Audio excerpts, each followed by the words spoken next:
What to eat and avoid on the ketogenic diet, a complete food list and 7-day sample menu. If you're looking to get a jump start on your health and fitness goals this year, you may be thinking about trying the ketogenic diet. Maybe you've heard the phrase before, it's a huge diet buzzword, but aren't sure what it means. Here's a primer. The ketogenic diet is an eating plan that drives your body into ketosis, a state where the body uses fat as a primary fuel source instead of carbohydrates, says Stacy Mattinson, RDN, who is based in Austin, Texas.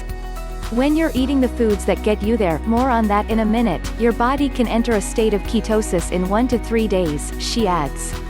During the diet, the majority of calories you consume come from fat, with a little protein and very little carbohydrates. Ketosis also happens if you eat a very low-calorie diet, think doctor-supervised, only when medically recommended diets of 600 to 800 total calories.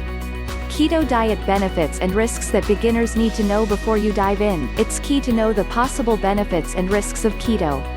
There are 3 instances where there's research to back up a ketogenic diet, including to help control type 2 diabetes, as part of epilepsy treatment, or for weight loss, says Mattinson. In terms of diabetes, there is some promising research showing that the ketogenic diet may improve glycemic control.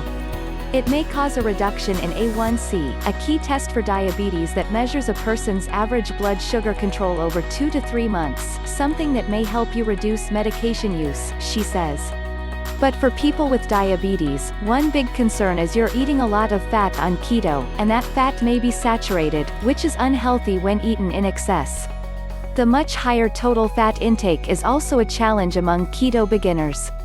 Because people with type 2 diabetes are at an increased risk for cardiovascular disease, there's a specific concern that the saturated fat in the diet may drive up LDL, or bad, cholesterol levels, and further increase the odds of heart problems. If you have type 2 diabetes, talk to your doctor before attempting a ketogenic diet. They may recommend a different weight loss diet for you, like a reduced calorie diet, to manage diabetes. Those with epilepsy should also consult their doctor before using this as part of their treatment plan. In terms of weight loss, you may be interested in trying the ketogenic diet because you've heard that it can make a big impact right away. And that's true. Ketogenic diets will cause you to lose weight within the first week, says Mattinson. She explains that your body will first use up all of its glycogen stores, the storage form of carbohydrate. With depleted glycogen, you'll drop water weight. While it can be motivating to see the number on the scale go down, often dramatically, do keep in mind that most of this is water loss initially. But the keto diet can be effective over time. One review suggested the keto diet can spur fat loss in obese people when used for a couple of weeks and up to 1 year. A meta-analysis noted that one reason for weight loss is likely that keto diets suppress hunger.